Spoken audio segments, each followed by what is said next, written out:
Hello, everyone. My name is Dr. Dan Davidson. I'm the CEO of Business Star Makers. Yesterday, I created a video that actually ended up being liked by many and caused a few questions to be raised and posed to me, and I would like to clarify. So, the question was in regards to the statement that I made in terms of trust but verify. And the statement that I made was that we should be able to propagate the culture of trust and verify, where if someone is on the third floor working under the manager of the third floor of an organization and is asking direction from the manager of the third floor of an organization, and the manager on the third floor of the organization is providing an answer that does not seem correct. And in the culture of trust but verify, this man is able to, or woman is able to, um, assure the manager that, hey, I understand that your answer is this, but I feel that if it's okay with you, we can go, you and me, to the manager on the fourth floor and maybe ask and just make sure for the sake of the organization. And then the manager on the third floor, without taking it personal, given that that culture exists, should be okay with it. Either he and this other person can go together, or this person can go himself and double check. So that culture exists. And that, for the sake of the organization being in place, would save the organization a great deal of things. Number one, because of the right for this person to, the authority for this person to go and double check. First of all, it protects the organization from a manager who may not know the answer 100%, just blurring out an answer to save face at the expense of the organization. And this happens all the time, number one. And number two, if there is a question, maybe not, by double checking, that could save the organization millions of dollars, potentially. Number two, and years of time. That's number two. Number three, if the person has if the culture is trust and verify, and that exists within the organization without the risk of retaliation and fear of retaliation, then something suspicious is going on. This individual feels compelled and comfortable to go on to the next level of management. And so, because of this existence of this sort of an open door policy, less risk of embezzlement,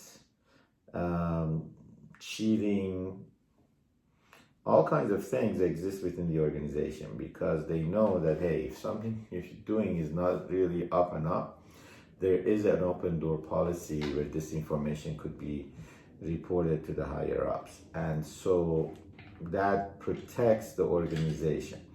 In essence, it's for the welfare of the organization. This policy exists for the welfare of the organization. Now, that does not mean that this is going to destroy the hierarchy and the actual structure of the organization.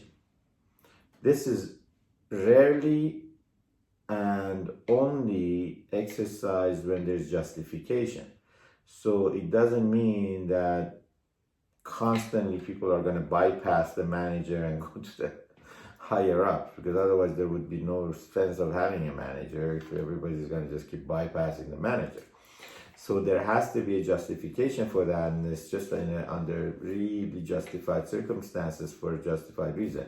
So the manager on the upper level has to be aware and has to have justification to even address that issue, or otherwise we'll send the person right back to the manager of the lower level and say, hey, why are you coming to me? This is the matter that this other person has to answer. And, oh yes, that's correct, why are you coming to me? And then, so those kind of issues then have to be addressed if this is happening continuously by the same person over and over again.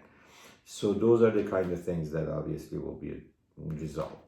But having that policy in place would actually save the organization a great deal of future risk and issues that if you don't have that in place, it could basically endanger the organization in many ways, where you're creating this sort of a cement block floors of management, where second floor is blocked from the third floor, from the fourth floor. So whatever second floor says stays in the second floor, third floor stays in the third floor, fourth floor. So the third floor is pretty isolated from the fourth floor, and they can do whatever they want there. Nobody's going to hear about it. So that's quite risky, obviously. And it's sort of like authoritarian, dictatorship. The second floor, third floor is dictatorship, fourth floor is dictatorship. So that doesn't work, obviously. And so you want to make sure that that does not, that sort of hierarchy is not like a real dictatorship in the army, where, you're in those kind of old school armies, perhaps 1,000 years ago,